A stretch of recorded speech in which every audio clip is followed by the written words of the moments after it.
Hi guys.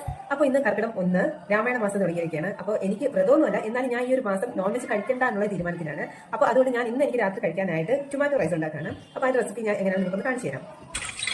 First നമുക്കൊരു cooker എടുക്കാം. അതിലേക്ക് 50-50 നെയ്യും സൺഫ്ലവർ ഓയിലും ഒഴിക്കാം. ചൂടാകുമ്പോൾ 2-3 ഏലക്ക, ഗ്രാമ്പു, പട്ട, ബേ ലീഫ്, കുറച്ച് കാഷ്യൂ, വെളുത്തുള്ളി ഇട്ട് ഒന്ന് വഴറ്റാം.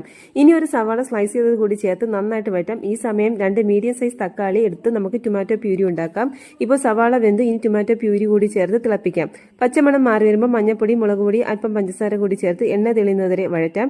ഇനി ഇതിലേക്ക് കൈമ ഓർ ജീരകശാല അരി ചേർക്കാം. അരിയുടെ ഡബിൾ തിളച്ചവെള്ളം കൂടി ഒഴിച്ചു കൊടുത്ത് ഉപ്പിട്ട് ഫ്രോസൺ ഗ്രീൻ പീസും മല്ലിയിലയും ചേർത്ത് കുക്കർ അടച്ചു വെച്ച് ഒരു വിസിൽ വരുന്നതുവരെ നമുക്ക് വേവിക്കാം. ഇപ്പോൾ ആവിയെല്ലാം പോയി കുക്കർ തുറന്ന് നോക്കാം. Tomato rice ready.